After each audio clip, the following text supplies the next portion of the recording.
A for refusing to send $10,000 after finding out my husband was vacationing with his secretary? The news came on a Tuesday afternoon. $300,000. The numbers on the Powerball ticket I'd bought on a whim at that convenience store on Michigan Avenue came to life on the computer screen. A buzzing filled my ears. "Sarah, honey, you're pale," said Daniel, approaching from the sofa with a beer in his hand. "300,000. I managed to spit out, turning the laptop screen toward him. "Daniel, it's ours."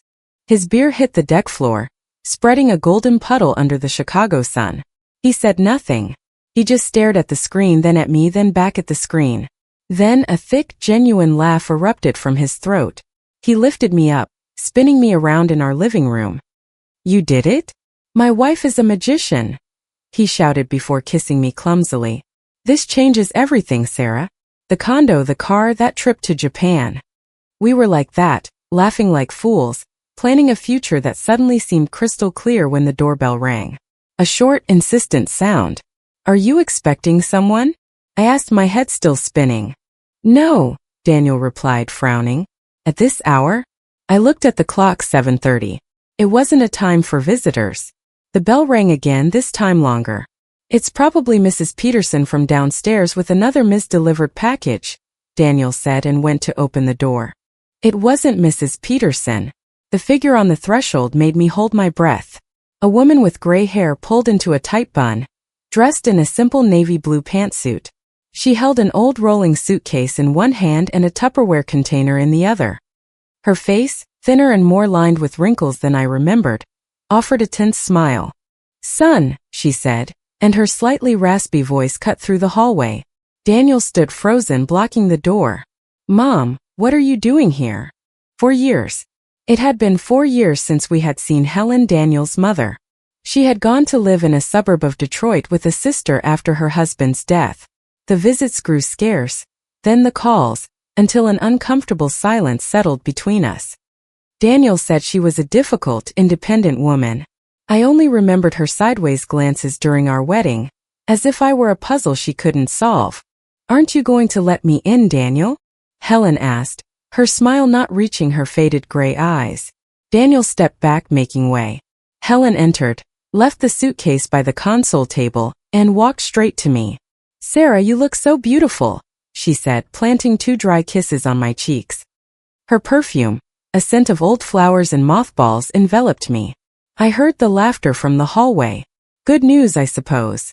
I exchanged a look with Daniel. He shrugged, a gesture of helplessness. Helen couldn't have heard anything. She didn't live nearby. This was deliberate. "Good news." "Yes," Daniel confirmed in a forced voice.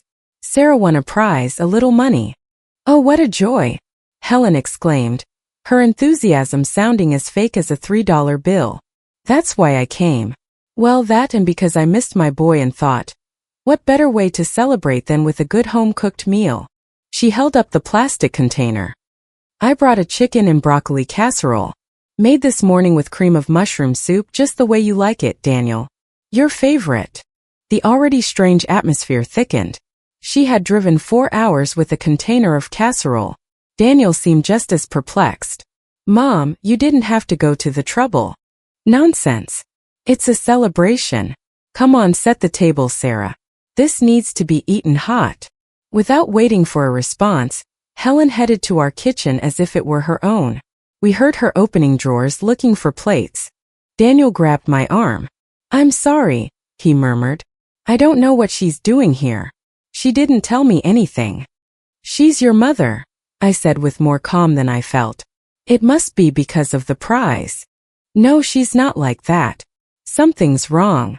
Helen returned with 3 plates. She had served the casserole. The aroma of baked chicken and cheese filled the room, but underneath that scent, there was something else. A sour, bitter undertone that didn't belong. I sat at the table facing the steaming plate. The casserole looked normal, with pieces of chicken and broccoli in a creamy sauce. Helen watched us, that fixed smile on her lips. "Go on, eat. Especially you, Sarah. A winner needs her strength." Daniel picked up his fork. I leaned over my plate as if to smell it better. "How delicious," I was about to say, but the smell was the same. Creamy, yes, but also a chemical aftertaste like stale cleaning fluid. My stomach clenched. I saw Helen staring at me intently. Her eyes never left me. Daniel, the hot sauce? I asked suddenly. He blinked. The hot sauce? Yes. This casserole needs a little kick, don't you think? I like it spicier. It's perfect, Helen said quickly. I've tasted it. I like a lot of hot sauce, I insisted, getting up. I'll go get it. Excuse me. I went into the kitchen. My heart was pounding. This wasn't normal. Something in that food was not normal. It could be my imagination, the surprise of her visit, the tension, but a deeper, more visceral instinct screamed at me not to touch that casserole. I opened a random drawer, making noise. Then, with a swift movement, I returned to the table. I picked up my full plate. What are you doing? Daniel asked, confused. On second thought, I'm craving something sweet for after, I said. I smiled at Helen, whose expression had turned to stone. And this casserole is so good that I want to eat it in the kitchen, nice and quiet, to savor it. Don't move. I didn't give them a choice. I went into the kitchen, pushing the door shut with my foot. Without thinking, I opened the lid of the trash can and dumped the entire plate. The chicken, the broccoli, the creamy sauce, all of it fell on top of the leftovers from our previous dinner. I stared at it for a moment, my breath ragged. Then I closed the can, walked out of the kitchen with the empty, clean plate in my hands. Delicious. A 10 out of 10, Helen, I said, placing the plate on the table. She looked at the empty plate, then at me. Her smile had vanished. Daniel was eating in small, uncomfortable bites. I'm glad, Helen said in a flat voice. Oh, I forgot to buy fruit for dessert, I said, grabbing my purse and the keys from the entryway table. I'm just running down to the corner market. I'll be back in a jiffy. Now? Daniel asked. Yes, now. To go with coffee. Helen, would you like anything? She shook her head, never taking her gray eyes off me. No, nothing. I'll be right back. I stepped out into the hallway and closed the door. I took a deep breath, the cool air of the stairwell clearing the smell of old perfume and anxiety from my lungs. I ran down the stairs. As I passed the large garbage dumpster in the alley behind our building, I hesitated. What if I was wrong? What if it was just jealousy, distrust of a mother-in-law who never liked me? No. The smell was wrong, the visit was wrong, everything was wrong. I lifted the heavy plastic lid of the dumpster. There, among bags from other neighbors, was our kitchen trash bag. With a quick movement, I pulled it out, carried it to a set of dumpsters a block away, and dropped it into a different one, far from our building. No one would connect it to me. Then I went to the market, bought apples, grapes, and a bottle of cheap Prosecco for the celebration that no longer felt like one. I walked back slowly, stretching out the walk. I needed time to think, to calm down, to understand what on earth was happening. It was almost an hour later when I finally stood in front of my apartment door.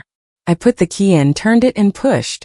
The silence that greeted me was thick, absolute. Too absolute. Daniel, I'm back, I called, leaving the bags on the floor. No answer.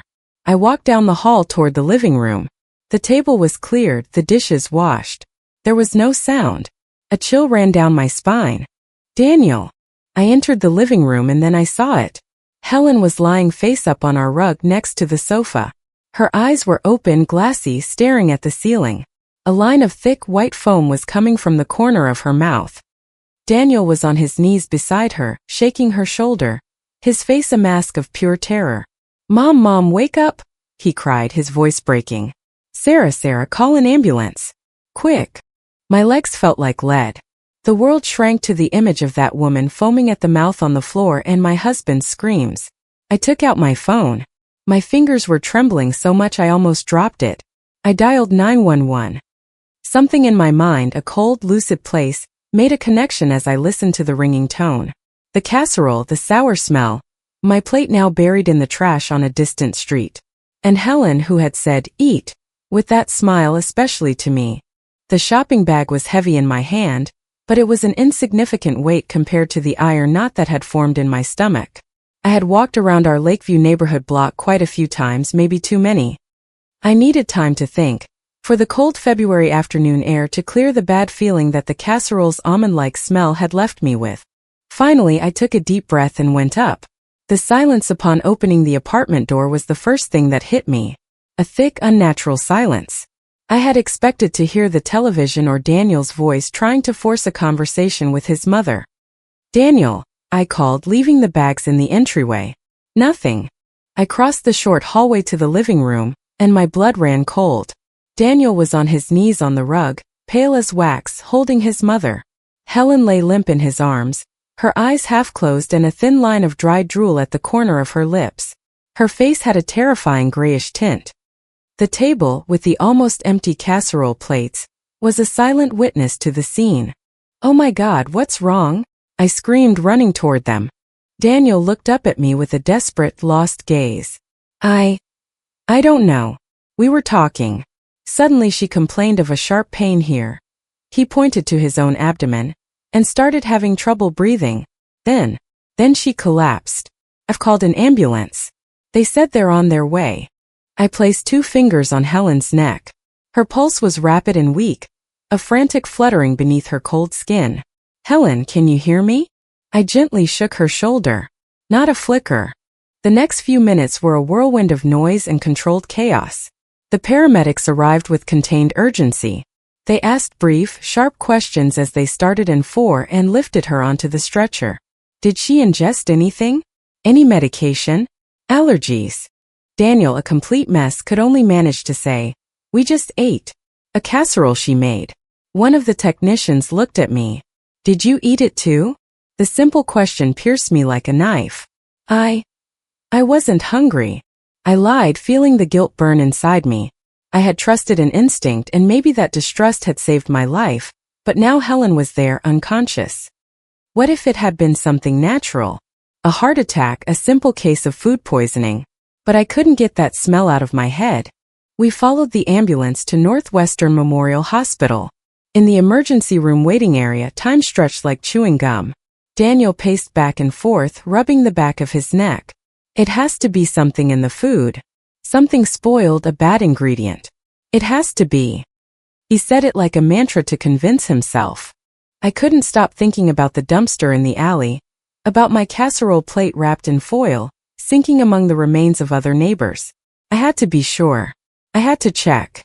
"I'm going to get coffee," I said, standing up. My legs were a bit shaky. "You don't have to, Sarah. Stay. I need some air. I'll be back in a moment." I left the hospital and practically ran the 2 blocks that separated us from home. My heart was pounding in my chest. Night had fully fallen, and the cold light from the street lamps illuminated the empty sidewalks. I reached our building's alley, panting. The dumpster was there in its corner. I opened the lid. The sour smell of food scraps hit me. I stirred with a broken broom handle I found nearby, looking for the silver package. Nothing. I rummaged deeper with an urgency bordering on panic. Nothing. It wasn't there. My food was gone. I leaned against the cold brick wall, trying to breathe. Someone had taken it. Who? Why? A very lucky homeless person? No, it was too much of a coincidence, too opportune. Someone didn't want that casserole to be analyzed. When I returned to the hospital, a colder, harder knot had settled in my chest. We were no longer alone in the waiting room. Next to Daniel, talking animatedly with red-rimmed eyes, was his sister, Lisa. Lisa was the complete opposite of Daniel. Petite, with nervous energy and a perpetually calculating gaze. I hadn't seen her in years, since the wedding, and time had not been kind to her. She looked older, with worry lines etched around her mouth. As she saw me enter, their conversation stopped cold. "Ah, the lucky one is here," Lisa said, and her tone wasn't joyful about my prize. It dripped with venom. "Hello, Lisa," I replied curtly. "I didn't know you were in Chicago. My mother is in the hospital. Of course I came, although it seems some people would have preferred I didn't find out." She fixed her eyes on me. "Daniel told me about your stroke of luck. Congratulations. And just today, what a coincidence Mom comes to visit." Daniel intervened uncomfortably. "Lisa, please don't start." "Don't start what? Have you seen Mom? She's in there, hooked up to machines, and you're off buying fruit." She spat the word out like an insult. "You didn't care about her food either. It disgusted you so much you had to run out." I felt all the blood rush to my face. "I know you've never liked her," Lisa continued, taking a step closer. You always thought she was a meddling woman from the suburbs. But this is too much. So bothered by her presence, now that you're rich, that you can't even share a plate of casserole with her. Lisa, that's enough. Daniel stepped between us. Sarah has nothing to do with this. It was something in the food. It had to be. Oh, really? And why is she perfectly fine and Mom isn't? Why didn't she get sick too? The accusation hung in the air, toxic, tangible. I was about to retort, to scream at her that I had tasted the casserole, just a little, and that's why I had been suspicious. Just then the door to the ER opened. A doctor in green scrubs with a tired face addressed us. Family of Helen Collins? The three of us rushed toward him. How is she? Daniel asked, his voice breaking. Stable.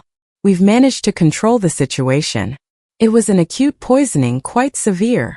The doctor paused, looking at each of us seriously. Preliminary tests point to the presence of a toxic substance. This isn't a common food poisoning. It appears to have been introduced. A deathly silence fell over us. Even Lisa seemed to run out of air. Introduced. I repeated in a whisper. The doctor nodded. We performed a gastric lavage. She is sedated. The police have been informed. It's protocol in these cases. They will be here to speak with you shortly. When the doctor left, the silence became oppressive. Lisa looked at me, and this time her eyes held not just rage but something more. A flicker of fear or understanding. Her earlier accusation now resonated differently, more dangerously. I didn't have time to process it. Two figures in dark jackets were approaching down the hall. A man and a woman with neutral faces and eyes that registered everything. Police officers. Good evening, I'm Detective Miller. And this is my colleague, Officer Davis. Family of Helen Collins, the man said, showing his badge. We nodded mutely. We need to ask some questions about this afternoon's events. His gaze swept over our faces one by one, and lingered an extra moment on mine. Let's start from the beginning. What did she eat? The patrol car left, but its ghost still filled the living room. Detective Miller had been meticulous, polite, but his eyes missed nothing. His colleague, Officer Davis, took notes in a small notebook. They had asked about the casserole, the ingredients, the relationship with Helen. Daniel was sweating profusely, repeating like a parrot that his mother must have used some spoiled product, something from the pantry. I kept quiet about my plate, about the empty dumpster. I didn't mention Lisa. She, for her part, had been surprisingly composed, almost timid, in front of the officers. Only when they left did her gaze regain some of its edge. This is a disaster, Lisa huffed, grabbing her purse. I'm going to the hospital. At least one of her children should be watching over her. The look she gave me when she said children was one of pure contempt before she left, slamming the door behind her.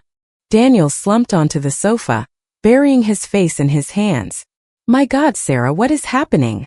I didn't know how to answer. The question was also swirling in my own head, mixed with darker ones. Who took the food from the dumpster? Why? I looked at my husband, at his hunched back, and felt a pang of pity, immediately followed by a cold distrust. Lisa had planted a poisonous seed, and it was already taking root. Why hadn't I gotten sick? Did you feel sick after eating? I asked, trying to keep my voice normal. He lifted his head, his eyes glassy. Me? No, nothing. I was fine. A little heavy, maybe. Why? No reason. I turned away, looking toward the hallway that led to the guest room. The room where Helen had left her suitcase, her presence ephemeral and already catastrophic. I'm going to tidy up your mother's room for when she comes back. Now? He asked in a tired voice. I need to do something. I can't just sit here. I entered the room. It smelled of her perfume, a scent of old-fashioned flowers and something else of dusty roads. The suitcase, a rigid, worn thing, was on the luggage rack unopened. The bed was impeccable. Only the pillowcase showed the slight indentation where she had rested her head. A sudden visceral impulse drew me to the suitcase. The latch opened with a dry click. There wasn't much inside. Simple, well-folded clothes of cotton and wool, a travel toiletry bag, and at the bottom a brown leather handbag, even more worn than the suitcase. Picked it up. It was heavier than I expected. I sat on the edge of the bed, my heart racing. This is an invasion, I thought, but my fingers were already opening the clasp. Inside, the clutter of a contained life. A pair of reading glasses, a cloth handkerchief, an old plastic wallet, and a thick manila envelope folded to fit. I took it out. It had no name. As I opened it, the contents slid onto my lap. Photographs. One of them, in faded color, showed a young woman with very dark hair and a wide smile in front of Buckingham Fountain. She was wearing a floral dress from the 80s. Her face was vaguely familiar, but I couldn't place it. The next photo was of the same woman, but younger, in a neighborhood courtyard, wearing an apron. And then I saw it. In the bottom margin, written in a shaky hand with already yellowed ink, it said, Catherine, 1987. Catherine. My mother. A buzzing filled my ears. The blood seemed to drain from my head. I held it tighter, bringing it closer to the light. Yes, it was her. I had an almost identical copy stored in a box on top of a closet. The only photo my father gave me of her before he also passed away. The only proof that I hadn't come from nowhere. Beneath the photos were carefully folded newspaper clippings, the paper growing brittle. I unfolded them with trembling hands. Woman found deceased in Uptown apartment. Suspected overdose. The headline from the Chicago Tribune, dated March 1992. The article was brief. It spoke of a woman, Catherine Miller, 28, with no known family, found lifeless in her apartment in North Chicago. The police were considering an accidental overdose, given the empty bottle of pills and the glass of wine found beside her, although the toxicology report had detected irregularities in the substance's concentration. The investigation, according to the newspaper, was ongoing. There were no more clippings about the case. Catherine Miller. My mother. I was 4 years old when she died. My father always said it was a tragic accident, a mix-up with her medication, that she was sad, that I shouldn't ask any more questions. But Helen, my mother-in-law, whom I barely knew, kept these photos, these clippings. Why? I rummaged further in the envelope. There was something else. A phone bill from years ago in the name of H. Collins, and noted in pencil in the margin a partial license plate number, 2841J, and below it a name, D. Collins. Daniel. The floor seemed to tilt beneath my feet. I felt cold. A cold that came from my bones. I leaned my forehead against the wall, trying to breathe. What on earth was all this? What did Helen know? And what did Daniel know? I left the room with the envelope hidden under my sweater. Daniel was still on the sofa, now with a glass of whiskey in his hand, staring into space. Daniel. My voice sounded hoarse. He turned slowly.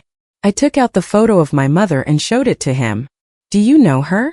His face fell apart. The color, what little he had left, vanished. The glass trembled in his hand, spilling a little amber liquid onto the rug. Where did you get that? He whispered. From your mother's suitcase. There's more. Newspaper clippings about her death. I took a step forward. You always told me your family knew nothing about my past, that my mother died in an accident. What is this, Daniel? He squeezed his eyes shut. When he opened them, there was a painful surrender in them. Sarah, I'm sorry. Sorry? What are you sorry for? I threw the newspaper clipping at his feet. Talk. I don't know everything, he burst out, standing up. Yes, my mother. She asked when we got engaged. She said it was normal. She wanted to know about your family. I only knew what you had told me, that your parents had died young.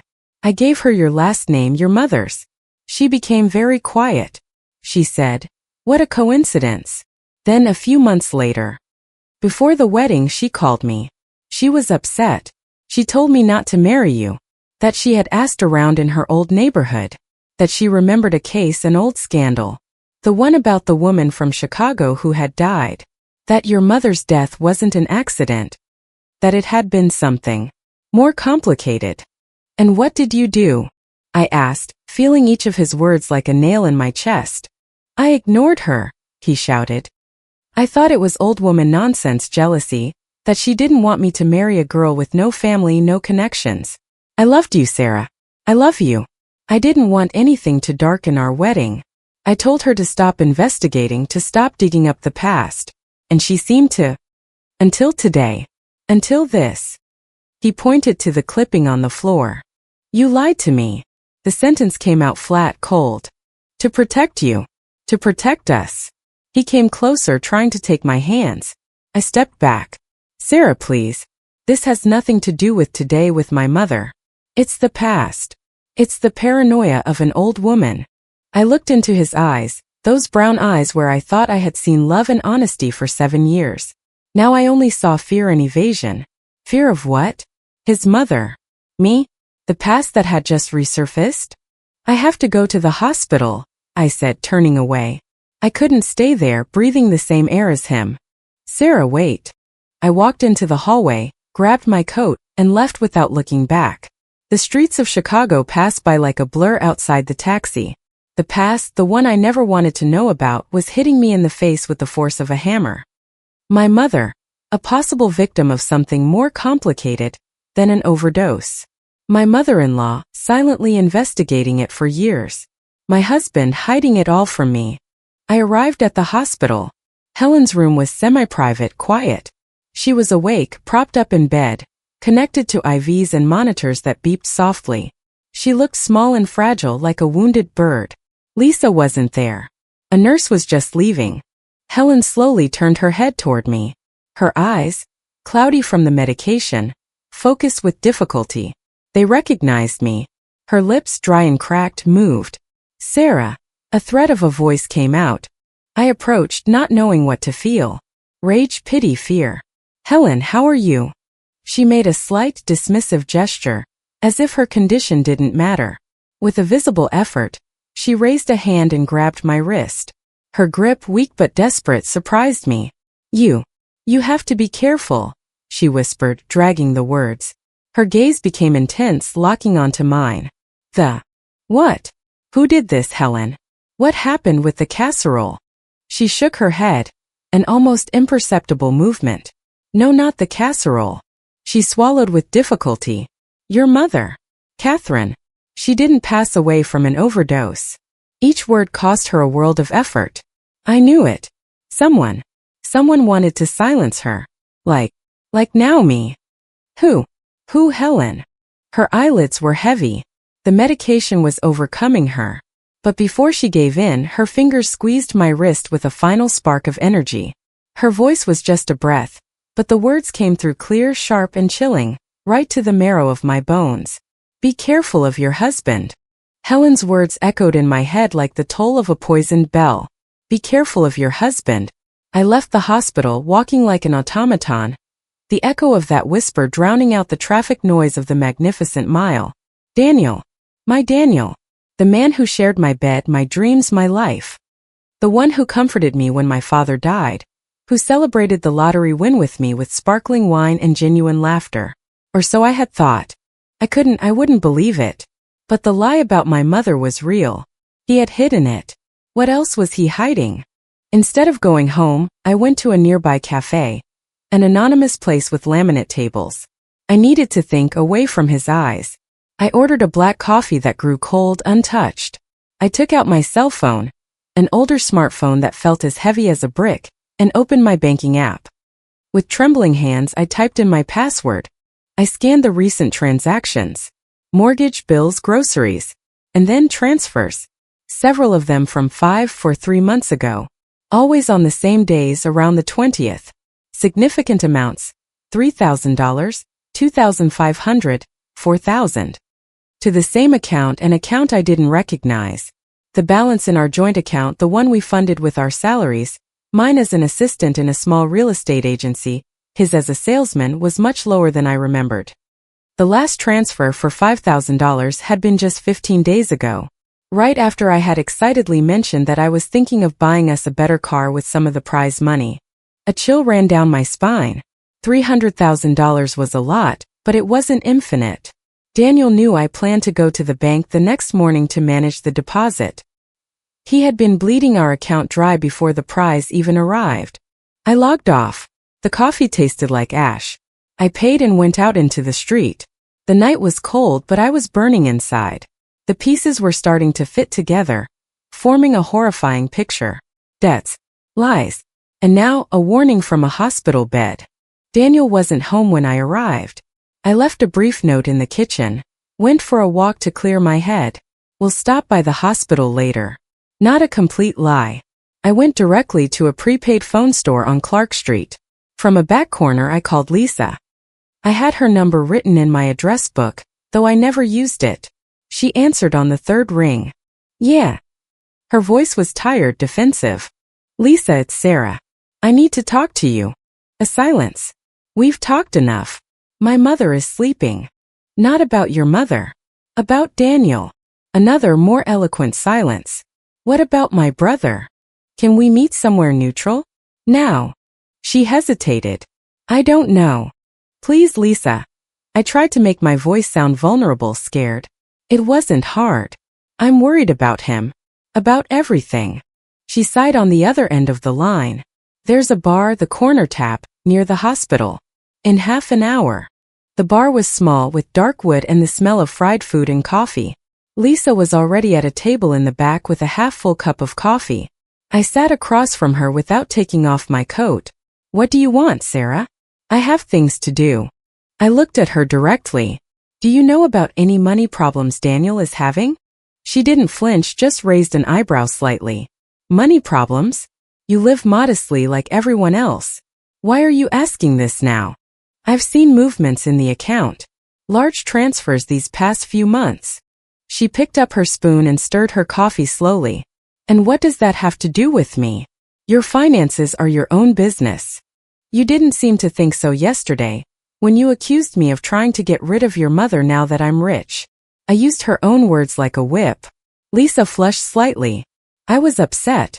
Mom is very sick. And is Daniel upset too, or just in debt? I pressed. She put the spoon down with a sharp clink against the saucer. Look, Sarah. Daniel is a good man, maybe too good, too trusting. He might have made a foolish investment, or someone might have taken advantage of him. It's not the first time. What do you mean? She took a sip of coffee, buying time. Nothing. Just that sometimes you want to help and you get into trouble. This is his problem. And yours now. Her evasion was as transparent as the dirty glass of the bar's window. And you, Lisa? Is everything okay with your business? She had a small boutique in Wicker Park that, according to Daniel, was never doing very well. Her eyes narrowed. What are you implying? Nothing. Just asking. Because if Daniel has money problems, and you do too, and suddenly your mother, who lives in a quiet suburb and has her little house and her savings, shows up on the scene. I let the sentence hang in the air, loaded with intention. Lisa turned pale. Then a sneer twisted her lips. I see.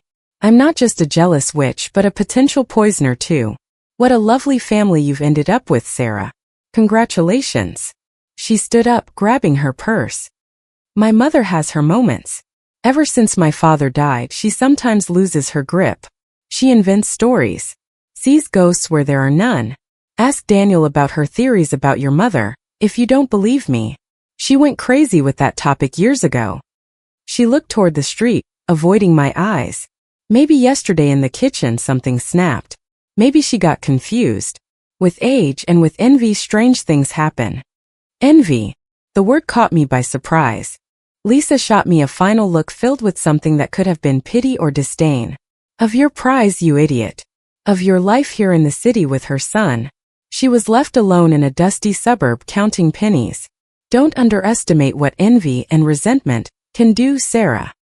And without giving me time to reply, she left, leaving her coffee half-finished and a trail of even thicker doubts. Her words were a different kind of poison, but no less effective. Could Helen, unhinged by envy or loneliness, have invented something against her own son? Or was Lisa trying to discredit her to hide something else? I needed facts, not insinuations, not murky memories. I needed to know where that money was going, and I needed to know what Daniel and Lisa were doing when they weren't in sight.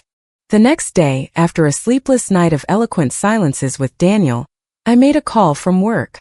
Not to a friend, but to a man I found online in a discreet ad. Confidential investigations. Private matters. The office was in a nondescript building in the Irving Park neighborhood.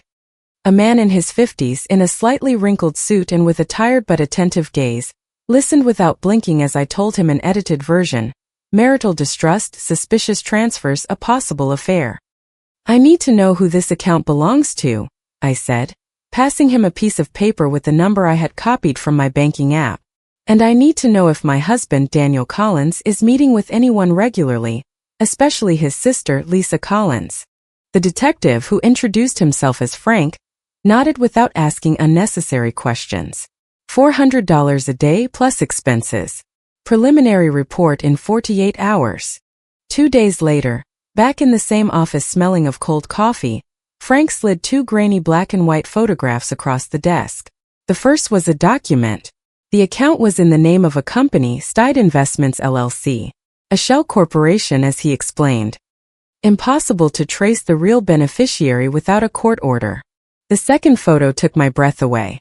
It was a picture taken from a distance on a restaurant patio near Millennium Park. You could see Daniel and Lisa sitting at a table. They weren't laughing, they were arguing. Their faces, though pixelated, showed tension. Daniel was gesticulating with a furrowed brow. Lisa had her arms crossed in a defensive posture.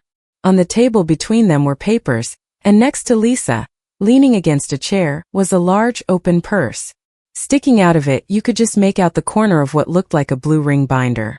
"They've met 3 times in the last 10 days, Frank said in a neutral voice.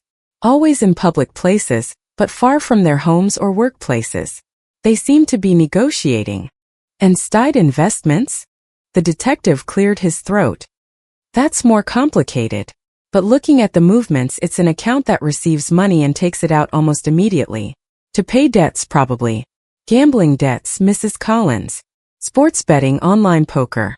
Your husband has an expensive habit, and according to my contacts, he owes money to some very impatient people. The walls of the small office seemed to close in on me. Gambling debts. Secret meetings with his sister. Lies. It all fit together with the grim elegance of a cursed puzzle. Is there anything else? Frank added, almost reluctantly. The sister, Lisa Collins. Her boutique has a pending IRS lien, and there are rumors she took out a loan from a guy in the city, the kind who charges high interest rates. Very high. I walked out into the street with the report and photos hidden at the bottom of my purse as if they were burning. The Chicago sun shone indifferently on the sidewalk. Now I understood. The financial desperation, Daniel's debt, Lisa's debt, and the arrival of Helen with her house in the suburbs and her life savings. Money that, by law, would go to them, her children, if something happened to her. Or if someone managed to get her to sign a paper giving them control. Be careful of your husband. Helen's words no longer sounded like an old woman's paranoia. They sounded like a scream of alarm from the edge of a cliff. And I, who had thought I had won the lottery, was realizing that I might have just unknowingly bought a ticket to my own ruin. The city passed by the taxi window like a blurry set. I clutched the purse containing Frank's report and the grainy photos to my chest as if they were radioactive material. The revelation of Daniel's debts, mixed with Lisa's financial desperation, had painted a bleak and logical picture in my mind. A motive. A very powerful motive. But a part of me, the part that had loved Daniel for 7 years, still clung to a last shred of hope. They could be greedy, desperate, even capable of scheming to get their mother's money, but criminals? I couldn't make it fit. Until I remembered the panicked look in Daniel's eyes at the hospital, his quick insistence on food poisoning. Was it fear of something more being discovered, or genuine fear? The hospital smelled of disinfectant and hopelessness. As I entered Helen's room, the shred of hope I was clinging to twisted, cutting my palm. She was pale, smaller if possible, and breathing with a disturbing wheeze.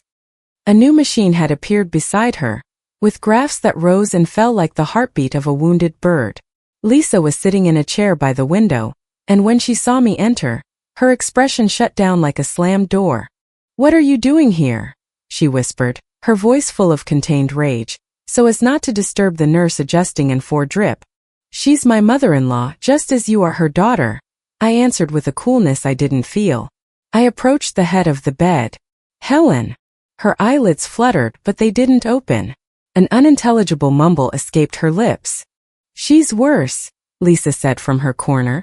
Her voice was hoarse, thick with an emotion I couldn't identify. Worry? Guilt? Her kidneys aren't working well. They say the toxin was very strong.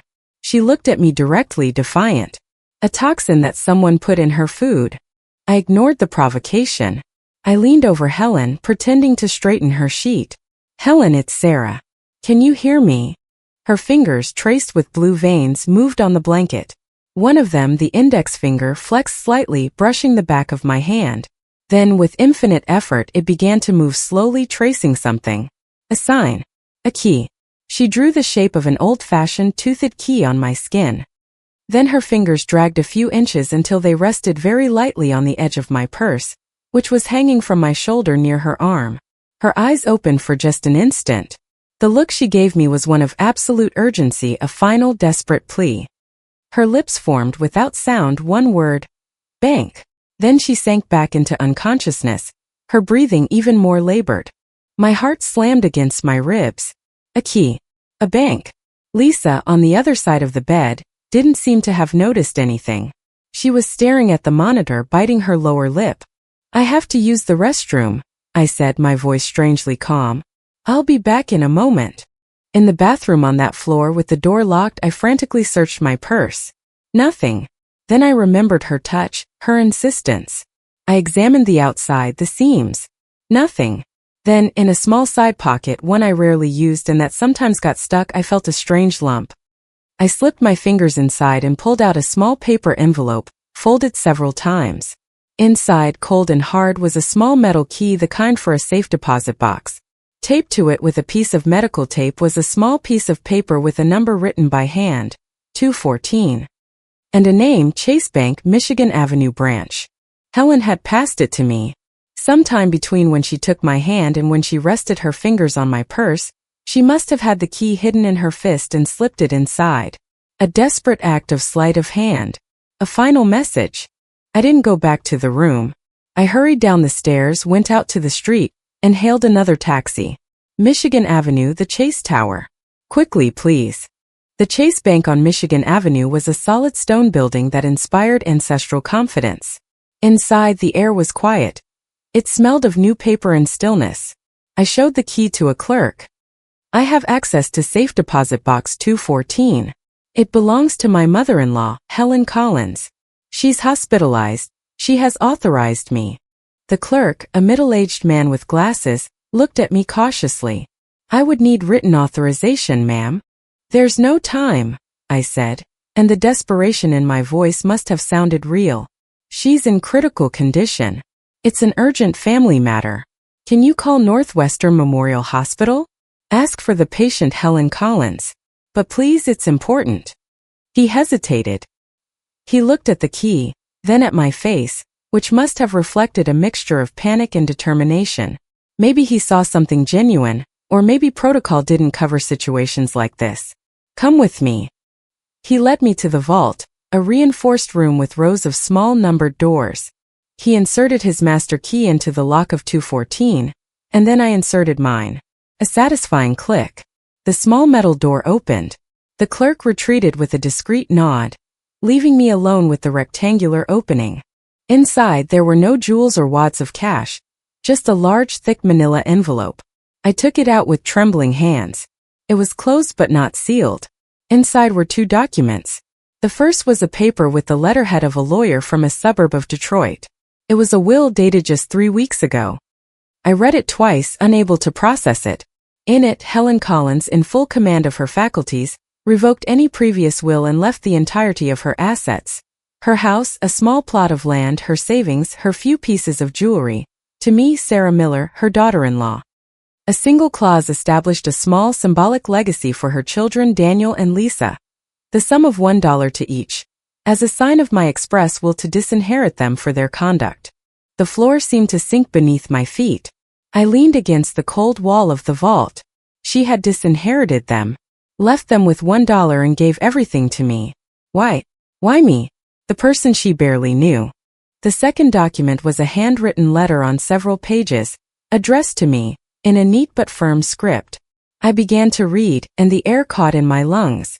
Dear Sarah, if you are reading this, it means I was right to be suspicious, that something has happened to me, and that I managed to give you the key. Forgive me for dragging you into this, but I had no one else. Years ago, when Daniel said he was marrying you, I investigated.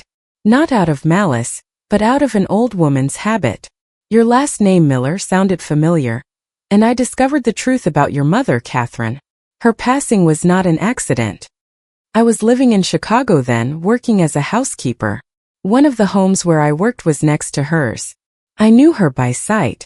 She was a cheerful woman with plans. She was not a woman who would end her own life. After her death, I heard rumors. They spoke of a problematic boyfriend, of threats. But the police didn't do much.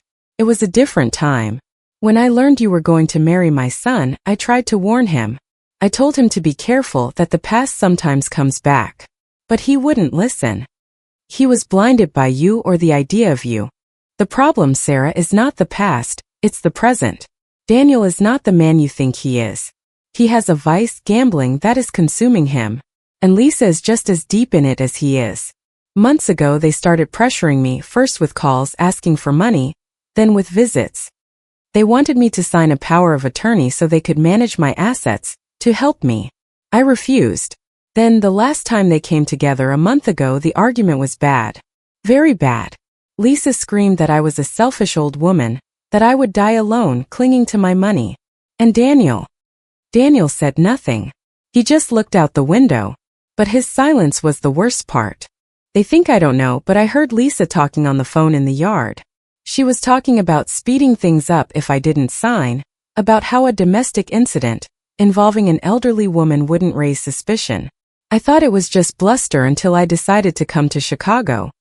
I wanted to see you, to judge you with my own eyes, and I wanted to secure what was mine. I changed the will. Everything to you.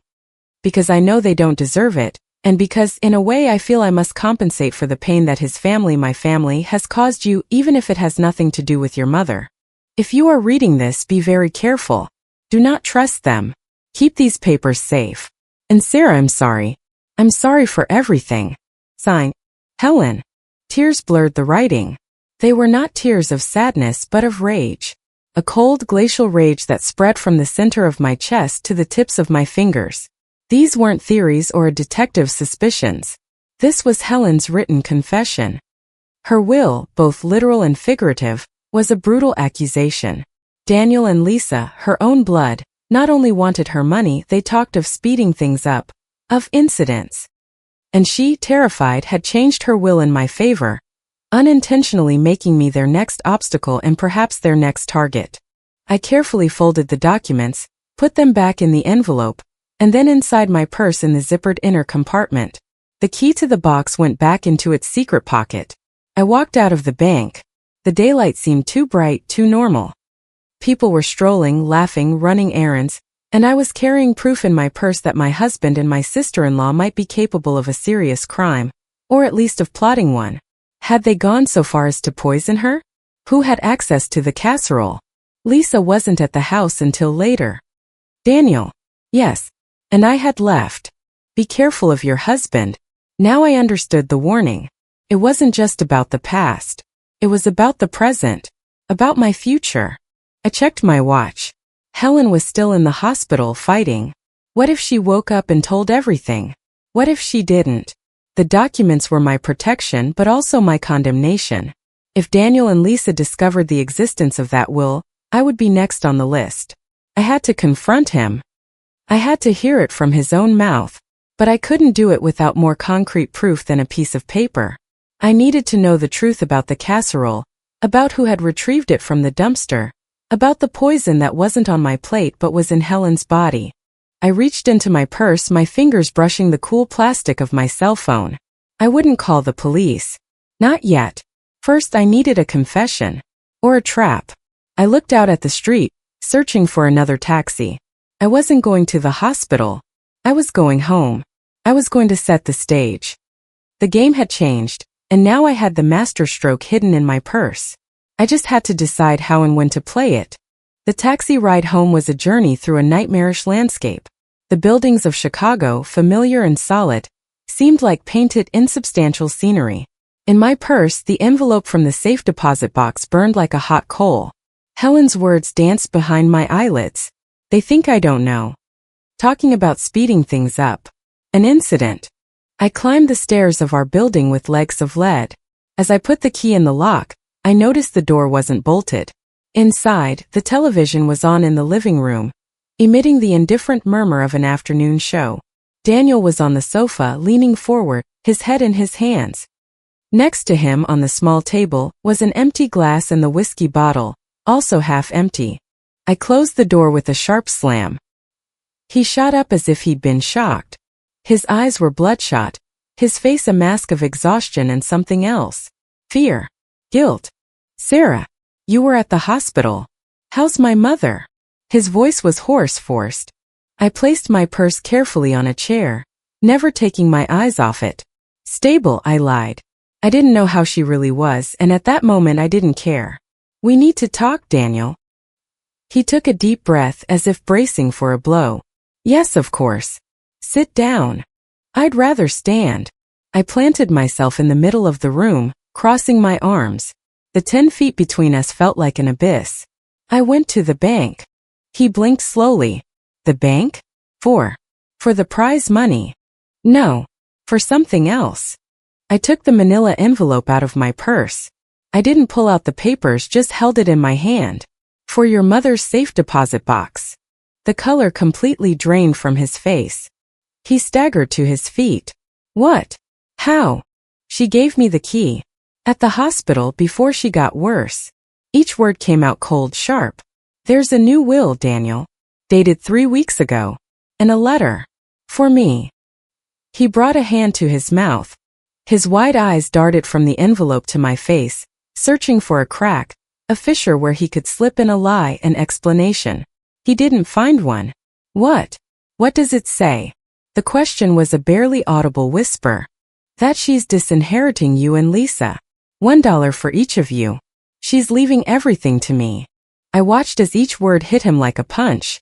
And in the letter, she explains why. She's not well, Sarah, he stammered, finally finding a thread to grasp. She's been saying crazy things for months. She's a bitter, jealous old woman.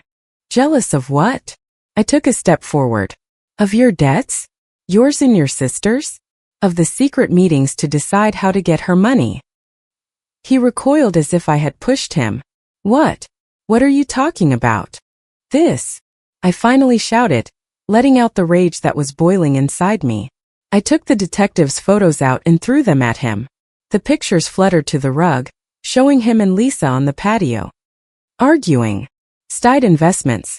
A shell company to hide your gambling debts. Your transfers, Daniel. Month after month. You drained our account. And Lisa. An IRS lien, a loan shark. You're both in over your heads. And your mother, with her little house and her savings, she was the solution. Wasn't she? Daniel stared at the photos on the floor in horror. When he looked up at me, there was no trace of the facade left. All that remained was a cornered, frightened, and defeated man. No, it wasn't like that. We didn't want to hurt her. We just needed her to sign the power of attorney to manage her things, to take out a loan with the house as collateral. I was going to pay it back. We would have paid it back. And if she didn't sign? My voice was a sliver of ice. You talked about speeding things up, about an incident. She heard you, Daniel. Your mother heard you. That's not true, he yelled, but his voice broke. Lisa was just talking. She was desperate. I never wanted that. I swear, Sarah. I swear on my mother. His eyes filled with tears, but I couldn't believe them anymore. And the casserole, Daniel? The casserole she brought that smelled of bitter almonds. Was that also Lisa just talking? I threw the accusation like a dagger. Was it you? Did you do this to your own mother? No. The scream came from the depths of his throat. He lunged toward me but stopped halfway, as if my gaze had petrified him. No, never. She's my mother. I ate some of that casserole too. If there was poison, I'd be sick. It wasn't me. It was true. I had forgotten. He had eaten some too, and nothing happened to him. Unless he knew which plate not to touch. My mind raced, searching for a flaw in his logic. The rage subsided a little, giving way to an even deeper confusion. Just then, a noise at the entrance made us both turn. Lisa was standing in the doorway. She hadn't rung. She must have had a key I didn't know about. Her face was livid, gaunt. and in her eyes was the wild glint of a cornered animal. She had been listening. "Of course it wasn't you, little brother," Lisa said in a strangely calm voice. She entered the living room, closing the door behind her with a sharp click. "Because you were too much of a coward to do it." Daniel stared at her, stunned. "Lisa, what are you saying?" She ignored his question. Her bloodshot eyes locked on me. "You have the will." "Lisa, for God's sake, what have you done?" Daniel's voice was a choked cry. "What you didn't have the guts to do," she spat, turning on him suddenly, all her pent-up fury erupting. Talk, talk, and talk. A power of attorney alone and lies. She was never going to sign anything. You knew it. I knew it. She was a stubborn old woman, clinging to her pennies like they were her life. And us. We're drowning, Daniel. Her voice broke, a mixture of rage and desperation. "They're going to seize my shop. And that guy from the city, he threatened you, right? He's going to cause you serious harm, or worse. And that's why you did this to her?" I asked coldly. The fear had transformed into a lucid, terrible clarity. Lisa laughed, a short, bitter sound. "Poison? No. It wasn't poison." She reached into her coat pocket and pulled out a small, empty plastic pill bottle. She tossed it onto the rug, where it landed with a dull thud. They were sleeping pills. Strong ones, but just pills. My medication. My psychiatrist prescribed them after Dad died. Daniel and I looked at the bottle, then at her, uncomprehending. "I came to your house that morning, Sarah, before you got home. I knew Mom was coming. Daniel told me. I had a copy of the key from years ago." She spoke quickly in a rush, as if she needed to get it all out. "I went in. She was in the shower. She had put the casserole in a pot to heat it up and then went to the bathroom. It was easy. I crushed 4 pills, dissolved them in a little water, and poured them into the pot. I just wanted her to fall asleep, to be groggy, to seem older, weaker, more confused, so that when the lawyer came to see her the next day about the power of attorney, he would think she wasn't in her right mind, or that if she got worse, we, her children, would have to take charge. It was a plan. A stupid plan, I know, but I didn't want this outcome for her." Her eyes filled with tears of frustration and panic. "It wasn't poison." A thick silence filled the room. The only sound was Lisa's ragged breathing. "Then who?" The question escaped my lips before I could stop it. "I don't know," Lisa screamed, clutching her head. "I just put in the pills, something to make her sleep. But at the hospital they said it was poison, a toxin, something different." She looked at her brother with pleading eyes. "You have to believe me, Daniel. I didn't want her to be seriously harmed. I just wanted the money. The money that's ours." Daniel looked at her as if he had never seen her before. With disgust, with horror, with a shred of pity. "You did this. You came into my house. You gave something to our mother. And you did nothing." Lisa spat back. "You just whimpered and complained. Someone had to do something. And look how it ended up. Someone used my plan. Someone changed it. The casserole she brought. Someone switched it, or added something else later." Suddenly her wild gaze fell on me. Before you left, you said you were going to buy fruit. You were the last one to touch the food before she ate. You threw it in the trash. You knew there was something. Be quiet." The voice that spoke was not mine. It was deep, flat, and cut the air like a knife. "Both of you be quiet." I turned to Daniel. "Did you call Lisa after your mother got sick, before you called the ambulance?" He grew even paler. No. She just showed up at the hospital. She said a neighbor had called her, had seen the ambulance." "A neighbor?" Lisa shook her head, bewildered. "I got an anonymous call on my cell. A woman's voice. Said my mother had an incident at your house, Sarah. That I should come quickly." An anonymous call. A woman's voice. The pieces that for a moment had seemed to fit with Lisa's confession scattered again, forming an even more terrifying and confusing picture. Someone else was in play. Someone who knew about Lisa's plan, or took advantage of it. Someone who knew Lisa's cell number. Someone who wanted Helen to actually be harmed, and perhaps for the blame to fall on someone else. On me or on Lisa. I looked at the 2 siblings facing off in the middle of my living room, united by blood, greed, and fear, and now by a secret that was beyond them. "We have to call the police," I said with a calm I didn't feel, "and tell them everything. About the pills, Lisa, everything." "No," they both shouted in unison. "They'll blame me," Lisa said, terrified. "They'll say I lied about the pills. They'll put me in jail. And they'll ruin me," Daniel added, his voice broken. "My debts, the gambling, it will all come out. And who's going to believe I had nothing to do with it?" I looked from one to the other. The fear in their eyes was real, but it was no longer my fear. I had the will. I had the letter. I had the truth, or at least a piece of it. "Then you have to find who really did it," I said. "Because if you don't, the person who's left as a suspect besides you two is me. And I'm not going to pay for this." At that moment there was a knock on the door. Loud, sharp, authoritative knocks. The three of us froze.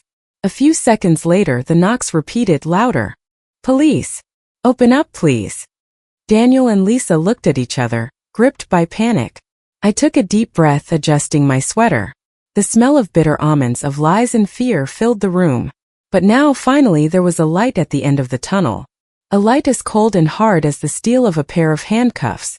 I was the one who crossed the living room and opened the door. Helen's words floated in the rarefied air of the hospital room. A ghostly whisper tangled with the beeping of the monitors. "Be careful of that nurse." The very nurse who was gently but firmly guiding me away from the bedside. Her face was a mask of professional concern. "She needs to rest, ma'am. We've sedated her a little more. She's very agitated." Her voice was sweet, calm.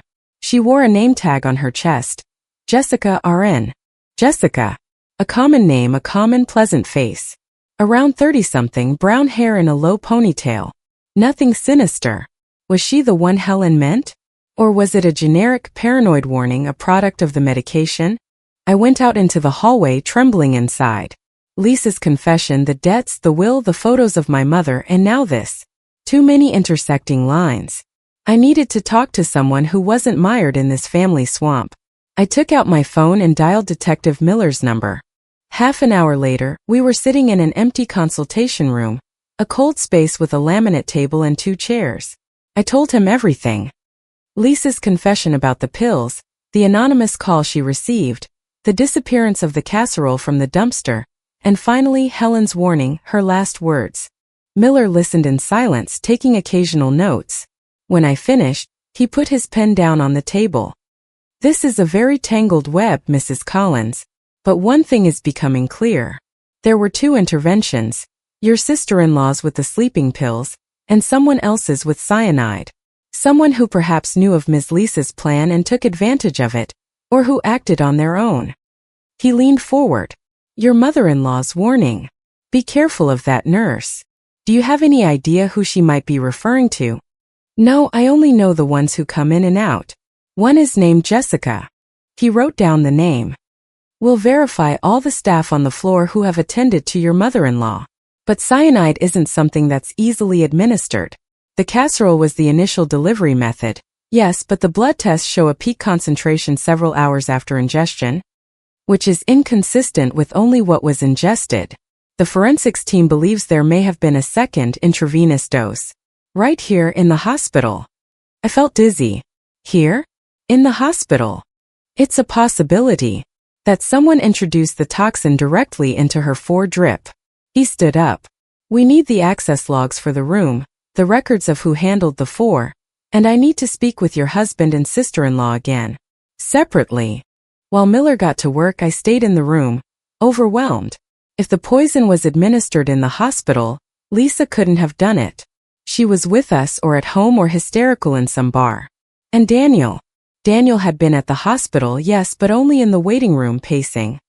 Could he have had access? But Helen's warning hadn't said, "Be careful of your husband." This time, it said, "Be careful of that nurse." Was she delirious, or did she know something? Hours later, I found Daniel in the hospital cafeteria. He looked like he had aged 10 years. He was holding a cold cup of coffee. "The police questioned me again," he said without looking up. "They know about my debts. Everything. They asked if I knew any of the nurses. Specifically, one named Jessica. The name from his lips made something inside me clench.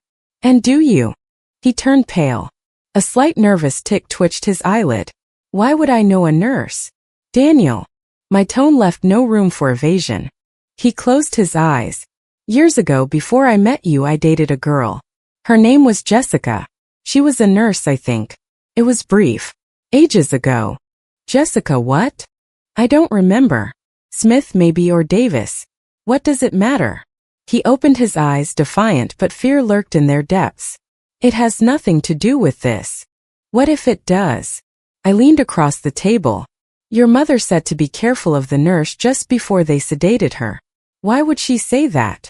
Because she's confused, drugged up, he whispered angrily. Sarah, please, this is a nightmare. My sister tried to drug my mother, someone actually harmed her. And now you and my mother are chasing ghosts from my past. Leave me alone. He stood up so abruptly the chair scraped against the floor and walked out, leaving me alone with a new and terrible suspicion. I found Detective Miller. I told him about Jessica, the ex-girlfriend. He nodded thoughtfully. It's an angle. We'll see if any Jessica working here matches. Meanwhile, the room access logs show something interesting. The night she was admitted, after all of you had left, a nurse entered for a routine check. But the nursing chart for that hour doesn't mention any extra check. Only the admission signature. Which nurse? The signature is illegible, but it coincides with the shift of an aide and a registered nurse. The registered nurse that night was Jessica Mina. Jessica. Not Smith or Davis. Mina. Where is she now? I asked, my heart racing. Off duty. She finished her shift hours ago. We've sent a car to her residence to ask her a few routine questions. The wait was eternal. Night fell. Helen remained stable but unconscious. Daniel had disappeared. Lisa wasn't answering her phone. I was in a corner of the waiting room, a knot of nerves in my stomach, when I saw Detective Miller and Officer Davis walking quickly down the hall with serious faces. They were heading for the exit. I got up and followed at a distance. By the emergency room doors, under the cold fluorescent lights, there was a small commotion. A patrol car was parked, and two young officers were talking to a woman. She was wearing jeans and a jacket, not a uniform, but I recognized her instantly. It was the nurse Jessica. Her face, now stripped of its professional softness, looked tired and annoyed. I got close enough to hear. Just a few questions, Ms. Mina. About your shift the other day, about the patient Helen Collins. I already told administration everything, she answered sharply. I did my job, that's all. It was then that Daniel appeared from the other side of the roundabout. He must have been outside smoking. Seeing Jessica with the police, he stopped dead. His face was a mask of pure horror. Jessica turned her head, following the officer's gaze. Her eyes met Daniel's, and in that instant, something in her irritated facade shattered. Her lips stretched into a strange, bitter smile, full of a deep, ancient hatred. Hello, Daniel, she said, her voice ringing clear in the night. It had to come out eventually, didn't it? Daniel didn't move. He seemed petrified. Miller stepped between them. Do you know each other? Of course we know each other. Jessica's laugh was short, metallic. We used to date. Until he left me for the little city princess. For the heiress. She spat the last word, looking at me. Jessica, shut up, Daniel whispered. Why? What does it matter anymore? She turned to Miller, her eyes shining with a lucid, dangerous rage. Yes, I was in the old woman's room. Yes, I adjusted the four. So what? I didn't do anything wrong. I just checked that everything was working. Ms. Mina, we need you to come with us to the station to clarify some discrepancies in the reports, Miller said calmly. Discrepancies? She shook her head, and suddenly all the rage seemed to deflate, giving way to an infinite weariness and something that sounded like contempt. Fine, I'll go. But you should know something, detective. I didn't want to cause a fatal outcome for that poor old woman. An icy silence fell over the group. Even the background hum of the hospital seemed to die down. What do you mean? Miller asked. Jessica looked at Daniel, her smile a sad, twisted thing. I wanted to screw him over. That's all. He left me for her. She pointed at me with her chin. For her future money, her good family, God knows what. And then I hear from a colleague who works in the Lakeview neighborhood that his wife won the lottery $300,000, and that his mother, the woman from the suburbs, is coming to visit. And I thought, how fitting. How poetic. Daniel had started to tremble. I didn't put the cyanide in the casserole. That wasn't me. Jessica was talking as if to herself now, lost in her own narrative. But when the woman was admitted for poisoning, and I saw her name and knew it was his mother, I couldn't help it. There was a little vial in the storage room from when they did some practice with reagents stored where it shouldn't be. Cyanide. Just a little. And I thought if she got worse. After eating something strange, she suddenly went into cardiac arrest at the hospital. Who would suspect a nurse who just hangs 4 bags? Who would think it was something in the line and not in her stomach? I wanted him to suffer. To lose his mother. Just like he made me lose everything. For him to watch his perfect new life with his rich wife crumble in a scandal. She shrugged as if talking about the weather. But the old lady is tougher than she looks. She held on. The words hung in the air. Monstrous in their simplicity. Jealousy. Revenge. A grudge nurtured for years that had found the perfect opportunity, mixing with Lisa's criminal clumsiness and Daniel's greed. You attempted to commit a serious crime against Helen Collins, Miller said in a grave voice, to get revenge on your ex-boyfriend. I didn't succeed, Jessica retorted with a hint of her old stubbornness. And the casserole. The real cyanide. That wasn't me. That's another story. Her gaze drifted to me, then to Daniel with disdain. Ask him. Or the sister. That family is rotten.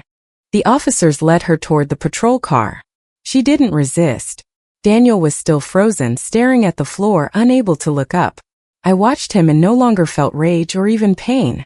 Just a vast emptiness and a profound relief in knowing that at least one part of the nightmare had a face and a name. The nurse Jessica. The third hand. The one who had tried to finish the job someone else had started. But her confession left the most important question unanswered. If she didn't put the cyanide in the casserole, who did?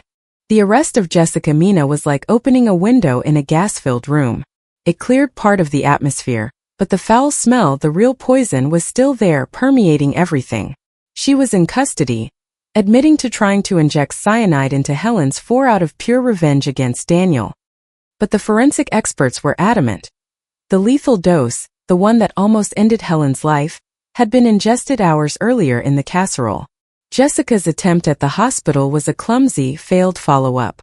The original poisoning remained unsolved. Over the next few days, the police worked with the meticulousness of a watchmaker. They reviewed statements, analyzed the residue from the pot, which was found sparkling clean in my kitchen sink. They questioned neighbors and cross-referenced something we had all overlooked. The plates. Daniel, Lisa, and I had all described the scene. Helen served 3 plates, one for herself, one for Daniel, one for me. She and Daniel ate from the same pot. I had tasted a bit of mine and thrown it out. But when the police asked for details, a subtle but crucial discrepancy emerged. Lisa, in her confession, said she had gone into the kitchen and put the crushed sleeping pills into the pot, thinking everyone would eat from it. Daniel said his mother had served his plate and mine first, and then hers, all from the same pot. But I remembered something. Helen had brought the casserole in a Tupperware container. When serving, she had used a ladle to fill my plate and Daniel's, which were together on the table. Then she took the Tupperware and the ladle to the stove where the empty pot was, to reheat the rest just for herself. She said she liked it very hot. An irrelevant detail then. A bombshell now. If the cyanide was only in Helen's Tupperware and not in the main pot, then Daniel and I were not the targets. Only she was. And Lisa, with her sleeping pills in the pot, had unintentionally drugged the wrong targets. Her brother and me. But the cyanide, the real poison, was meant only for Helen. The police focused their attention on the Tupperware. They didn't find it. But they found something better at the bottom of the laundry basket in our home, forgotten. The silk blouse Helen was wearing the day of the meal. On the sleeve, almost invisible, was a small white crystalline residue. Pure cyanide. Someone had placed it there, perhaps while hugging her, helping her with her blouse, or serving her the casserole. And then came the definitive proof. One of our building's neighbors, the elderly, shy, and nearsighted Mrs. Peterson from the second floor, came to the station. She had seen something that afternoon from her window overlooking the alley. She saw Helen arrive with her bag, and then a few minutes later, she saw a young dark-haired, well-dressed man come down. It wasn't Daniel. She described him as tall, with a hurried, businesslike air. He went down, approached the dumpster, took out something wrapped in silver foil, my plate, put it in a gym bag he was carrying, and walked away quickly. The police showed her photos. Without hesitation, Mrs. Peterson pointed to an acquaintance of Daniel's, Mark, his partner in some failed business ventures and, as it later turned out, his main lender in the spiraling gambling debts. Under police pressure, Mark confessed, and his story was clear and terrible. Daniel owed him an astronomical sum. He had begged for an extension. Mark had refused. Then Daniel, desperate, made him a proposition. His mother, an old woman from the suburbs with a house and savings, was coming to visit. If something happened to her, the inheritance would go to her children, and Daniel could pay him back. He didn't ask him to do anything. He just suggested the opportunity. Mark, a practical and unscrupulous man, understood the hint. He followed Helen from her car, saw her go inside, and waited. He had a key Daniel had given him for a previous business deal. He went upstairs while Helen was in the shower. With the speed of a magician, he sprinkled a small amount of cyanide he carried for other business into the casserole Tupperware and stirred it slightly. His plan was crude. A case of food poisoning that looked like a heart attack, a quick and clean outcome. He didn't count on Helen sharing the food, nor on Lisa's intervention, nor on my suspicion. When he saw the ambulance, he knew something had gone wrong. And when he learned I had thrown my plate away, he went down to retrieve it to eliminate evidence. He didn't count on Mrs. Peterson's curious gaze. Daniel was arrested in a bar on the south side, trying to get another loan. He didn't resist. When they read him his rights, he only murmured, "It was just to scare her. To get her to sign the power of attorney. Not for this." But Mark's statement, the evidence, the blouse, it was a tombstone. His silence in the kitchen, his refusal to believe his mother was in danger, it all took on a horrific meaning. He had conspired to frighten his mother into submission, and his partner had turned the threat into an attempted murder. He didn't add the poison, but he supplied the idea, the target, and the opportunity. He was as guilty as if he had mixed the cyanide with his own hands. The trial was swift. Daniel was convicted of conspiracy to commit murder. Lisa, for administering substances without consent and other lesser charges, received a suspended sentence, condemned to therapy and community service. She lost her shop. She moved to another city broken. Jessica, the nurse, was convicted of attempted murder. Mark, for poisoning resulting in grievous bodily harm, among other charges. I filed for divorce. It was a somber process. From prison, Daniel tried to write me letters begging for forgiveness. I didn't open them. The man I had loved had vanished long ago, replaced by a desperate and dangerous stranger. Forgiveness was not an option. Indifference was. Helen recovered slowly. Her kidneys were damaged. She would need checkups for the rest of her life, but she was alive. The day she was discharged, I went to pick her up from the hospital. She seemed smaller, more fragile, but her eyes had regained some of their old spark, now tinged with a serene sadness. "I'm sorry, Sarah," were the first words she said, sitting on the edge of the bed. "For everything. For bringing my storm to your door. You warned me," I said, helping her with her coat. "And you gave me the tools to save myself and to save you." We temporarily settled in my apartment, but the memories in those walls were too oppressive. The lottery prize I had celebrated so much now tasted like ash. I used a portion of it to pay off Daniel's debts, to close that chapter once and for all. Not for him, but for me. I put the majority of it into a secure fund. One sunny afternoon, sitting on the balcony, Helen finally told me the whole story. "I knew your mother, Catherine, in the courtyard in Uptown. I worked cleaning in the next building. She was so full of life, so young, with that smile. She had a boyfriend, a guy with more ego than prospects. His name was Kevin. He was possessive. Jealous. I would hear her crying sometimes. I tried to talk to her, but she was afraid. Then one day she told me she was going to leave him, that she had met another man, a good man, your father. That she was pregnant with you. Helen paused, taking a breath. A few days later they found her. The police said it was an overdose, but I knew it wasn't. Kevin had a cousin at the police precinct. The investigation was closed without a real look. Your father, devastated, left the neighborhood with you. I lost track of you until years later. When my son told me his girlfriend's name, Sarah Miller, and her mother's Catherine, couldn't be a coincidence. That's why I investigated. That's why I warned Daniel. And that's why when I saw my own son turning into another weak man, capable of doing harm for money, I knew I had to protect you. You, Catherine's daughter. I changed the will. Not out of charity but for justice. A delayed justice. She took my hand, her fingers bony and warm. I couldn't save your mother. But maybe I could save you. A month later I sold the apartment in Chicago. With what was left of the prize money and Helen's inheritance, which I finally accepted reluctantly, I deeded her house to a senior living community in exchange for a small lifetime annuity for her. We moved to Seattle. We found a bright apartment in the Capitol Hill neighborhood with a small balcony full of potted plants. I started working in a small bookstore, a quiet job that let me breathe. Helen devoted herself to her plants and her knitting, and slowly, the color returned to her cheeks. The past is not forgotten. The nightmares sometimes return. The smell of bitter almonds in a cake still makes me flinch. But I have learned to distinguish between healthy distrust and paralyzing fear. One afternoon, walking along the waterfront as the sun set over Puget Sound, Helen stopped and pointed to the water. The water always washes away the filth, Sarah. Slowly, but it does. Don't forget, but let it flow. I nodded. I hadn't forgotten my mother, nor the man I thought Daniel had been, nor the mother-in-law who, in the most twisted way possible, had become the family I never had. The prize didn't bring me happiness. It brought me the truth. And the truth, even though it hurts like a poison, also heals you, cleanses you.